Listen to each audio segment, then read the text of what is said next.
नमस्कार बंधुरा नतून एक भिडियोते आपनादेर सकलके जानाई स्वागतम। এই মুহূর্তে আবহাওয়ার গুরুত্বপূর্ণ আপডেট নিয়ে চলে এলাম। ইতিমধ্যে বঙ্গোপসাগরে তৈরি হওয়া অধিগভীর নিম্নচাপটি কিন্তু উত্তর পশ্চিম দিকে সরে গেছে এবং সেটা কিন্তু মধ্য ভারতের উপর অবস্থান করছে, যার জেরে মধ্য ভারত জুড়ে কিন্তু বৃষ্টির সম্ভাবনা বাড়ছে। তবে এর প্রভাব আমাদের পশ্চিমবঙ্গে আর থাকবে না। এদিকে টাইফুন ইয়াগি সেটা কিন্তু পশ্চিম দিকে সরছে এবং এই মুহূর্তে মায়ানমারের ওপর অবস্থান করছে এবং বিভিন্ন আবহাওয়া সংস্থা কিন্তু আপডেট দিচ্ছে এটা শীঘ্রই পশ্চিম দিকে সরবে এবং পশ্চিম দিকে সরে এটা কিন্তু প্রথমে উত্তর পূর্ব ভারত, তারপরে ত্রিপুরা, বাংলাদেশ হয়ে কিন্তু পশ্চিমবঙ্গের দিকে আসবে, যার জেরে পশ্চিমবঙ্গ এবং সংলগ্ন দক্ষিণ বাংলাদেশের উপর কিন্তু একটা ঘূর্ণাবর্ত তৈরি হবে এবং সেই ঘূর্ণাবর্ত কিন্তু শক্তি বাড়িয়ে উত্তর বঙ্গোপসাগর এবং সংলগ্ন গাঙ্গেয় পশ্চিমবঙ্গ এবং সংলগ্ন দক্ষিণ বাংলাদেশের উপর একটা নতুন লো প্রেশার এরিয়া বা নিম্নচাপ অঞ্চল তৈরি হবে, যার জেরে আজ থেকে বৃষ্টির সম্ভাবনা বাড়বে এই অঞ্চলে। আজকে দক্ষিণবঙ্গে 5টি জেলাতে বজ্রবিদ্যুৎ সহ বৃষ্টিপাতে হলুদ সতর্কতা দেওয়া হয়েছে। এদিকে উত্তরবঙ্গে আজকে 3টি জেলাতে বজ্রবিদ্যুৎ সহ হালকা থেকে মাঝারি বৃষ্টিপাতের সতর্কতা দেওয়া হয়েছে। তবে আগামীকাল বৃষ্টির মাত্রা কিন্তু বাড়বে। আগামীকাল দক্ষিণবঙ্গে 7টি জেলাতে বজ্রবিদ্যুৎ সহ বৃষ্টিপাতে হলুদ সতর্কতা দেওয়া হয়েছে। একই সঙ্গে তার মধ্যে 4টি জেলার জন্য কিন্তু ভারী বৃষ্টিপাতের সতর্কতাও দেওয়া হয়েছে। তবে উত্তরবঙ্গে আগামীকাল 5 জেলায় বজ্রবিদ্যুৎ সহ হালকা থেকে মাঝারি বৃষ্টিপাতের সতর্কতা দেওয়া হয়েছে। তবে একটি জেলাতে কিন্তু বিক্ষিপ্ত ভারী বৃষ্টিপাত হতে পারে। তো আজ এবং আগামীকাল এই নতুন নিম্নচাপের জেরে আবহাওয়া কেমন থাকবে, লেটেস্ট স্যাটেলাইট ইমেজ কি আপডেট দিচ্ছে, কোন কোন জেলার জন্য কী কী সতর্কবার্তা দেওয়া হয়েছে আলিপুর আবহাওয়া দপ্তর থেকে, সমস্ত কিছু আপনাদেরকে পরপর জানাবো আজকের এই ভিডিওটির মাধ্যমে। বন্ধুরা, ভিডিওটি ভালো লেগে থাকলে এবং ইনফরমেটিভ বলে মনে হয়ে থাকলে অবশ্যই আপনারা ভিডিওটি একটি করে লাইক করে দেবেন, অবশ্যই ভিডিওটি প্রচুর শেয়ার করবেন। সেই সঙ্গে নতুন দর্শক হয়ে থাকলে লেটেস্ট ভিডিওর আপডেট সর্বপ্রথমে পাওয়ার জন্য চ্যানেলটিকে সাবস্ক্রাইব করে নিয়ে পাশে থাকা বেল আইকনে ক্লিক করে অল নোটিফিকেশন অপশানটিকে অন করে রাখবেন। লেটেস্ট আপডেট আপনারা সবার প্রথমে পেয়ে যাবেন।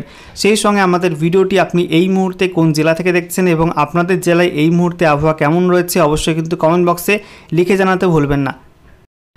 তো বন্ধুরা, প্রথমে আপনাদেরকে অনলাইন ওয়েদার সিস্টেম থেকে দেখাবো যে প্রথম নিম্নচাপ এবং দ্বিতীয় নিম্নচাপ কোন কোন জায়গায় অবস্থান করছে এবং এর জেরে কী প্রভাব পড়তে পারে।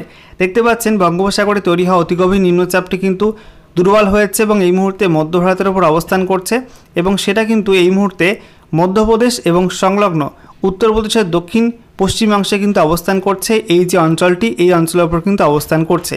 এর জেরে দিল্লি, সেই সঙ্গে উত্তরপ্রদেশের বিস্তীর্ণ অঞ্চল, মধ্যপ্রদেশের বিস্তীর্ণ অঞ্চল, এই অঞ্চল জুড়ে কিন্তু ব্যাপক বৃষ্টিপাতের সম্ভাবনা থাকছে এবং একই সঙ্গে মহারাষ্ট্রের বিদর্ভ, সেই সঙ্গে ছত্তিশগড়ের পশ্চিম উত্তর পশ্চিম অঞ্চলেও কিন্তু ভালো বৃষ্টিপাতের সম্ভাবনা থাকবে। এদিকে দেখুন, টাইফুন ইয়াগি সেটা কিন্তু চলে এসছে মায়ানমারের ওপরে। এই মুহূর্তে মধ্য মায়ানমারের ওপর কিন্তু অবস্থান করছে টাইফুন ইয়াগি নিম্নচাপটি এবং এটা কিন্তু বঙ্গোপসাগর থেকে এই মুহূর্তে প্রচুর পরিমাণে জলীয় বাষ্প টানছে এবং তার শক্তি বৃদ্ধি করছে। ধীরে ধীরে এটা কিন্তু পশ্চিম দিকে সরবে এবং পশ্চিম দিকে সরে মায়ানমার এবং তারপরে ভারতের বর্ডার, তারপরে ত্রিপুরা হয়ে তারপরে কিন্তু বাংলাদেশের উপর দিয়ে পশ্চিমবঙ্গের দিকে আসবে, এমনটা কিন্তু আপডেট দিচ্ছে বিভিন্ন আন্তর্জাতিক আবহাওয়া সংস্থা। এরপর নজর থাকবে কী কী আপডেট উঠে আসছে আগামী সময়ে, কোন কোন অঞ্চল ক্ষতিগ্রস্ত হয়, কোন কোন অঞ্চলে বেশি বৃষ্টিপাত হবে, আপনাদের তো সময় সময় আপডেট করে দেবো। ওকে, আমরা যেটা দেখবো সেটা হচ্ছে আজকে এই মুহূর্তে লেটেস্ট স্যাটেলাইট ইমেজ অর্থাৎ উপগ্রহ চিত্র কী আপডেট দিচ্ছে।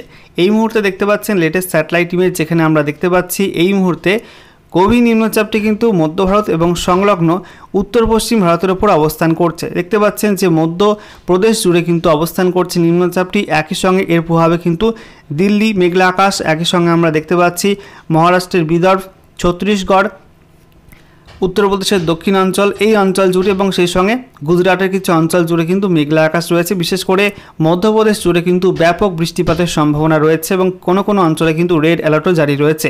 এদিকে আমরা দেখতে পাচ্ছি যে টাইফুন ইয়াগি নিম্নচাপটি কিন্তু ইতিমধ্যেই মায়ানমারের ওপর প্রবেশ করেছে। দেখতে পাচ্ছেন মায়ানমার জুড়ে কিন্তু ভারী মেঘ এবং বেশ কিছু অঞ্চলে ব্যাপক বৃষ্টিপাত চলছে, বজ্রপাতও কিন্তু চলছে, কালো ঘন মেঘ রয়েছে এই অঞ্চল জুড়ে। একই সঙ্গে এর প্রভাবে কিন্তু উত্তর বঙ্গোপসাগরে মেঘলা আকাশ, দেখতে পাচ্ছেন উত্তর বঙ্গোপসাগর জুড়ে কিন্তু ভারী মেঘ রয়েছে। একই সঙ্গে আমরা দেখতে পাচ্ছি আমাদের পশ্চিমবঙ্গের দক্ষিণেও কিন্তু ভারী মেঘ রয়েছে, বিশেষ করে পূর্ব মেদিনীপুর, সেই সঙ্গে দক্ষিণ 24 পরগনা, উত্তর 24 পরগনা উপকূলবর্তী অঞ্চলে কিন্তু ভারী মেঘ রয়েছে এবং ইতিমধ্যে বেশ কিছু অঞ্চলে, উপকূলবর্তী বেশ কিছু অঞ্চলে কিন্তু বৃষ্টিপাতও শুরু হয়ে গেছে।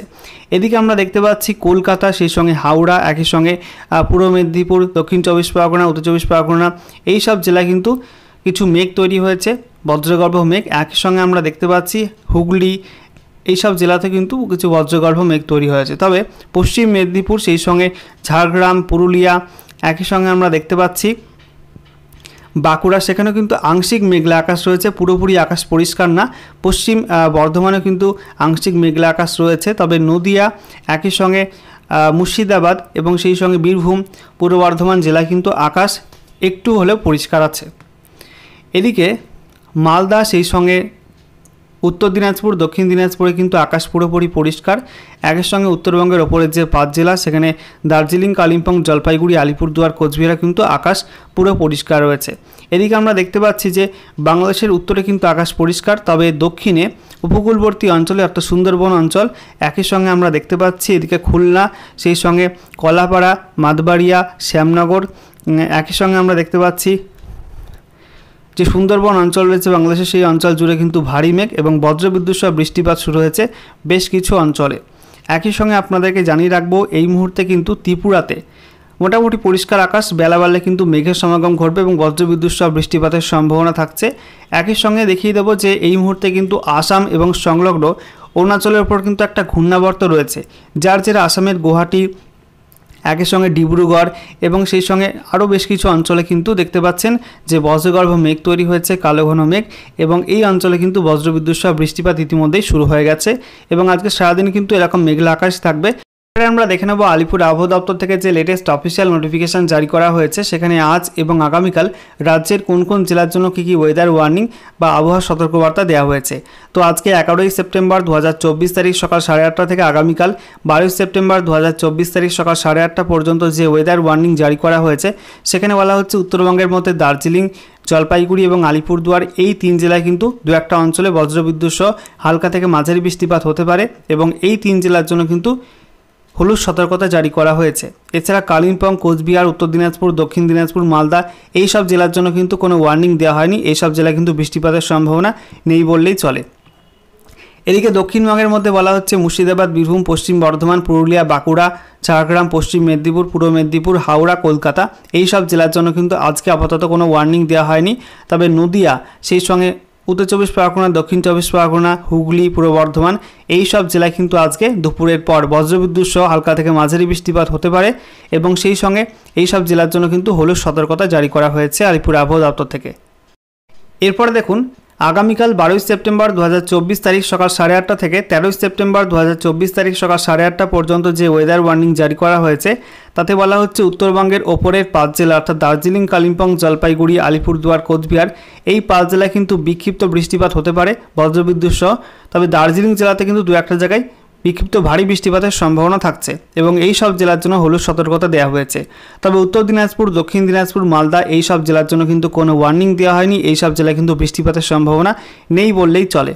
এছাড়া দক্ষিণবঙ্গের মধ্যে বলা হচ্ছে মুর্শিদাবাদ, বীরভূম, পশ্চিম বর্ধমান, পুরুলিয়া, বাঁকুড়া, সেই সঙ্গে ঝাড়গ্রাম, পশ্চিম মেদিনীপুর, পূর্ব মেদিনীপুর, এই সব জেলায় কিন্তু কোনো ওয়ার্নিং দেওয়া হয়নি আপাতত কালকের জন্য।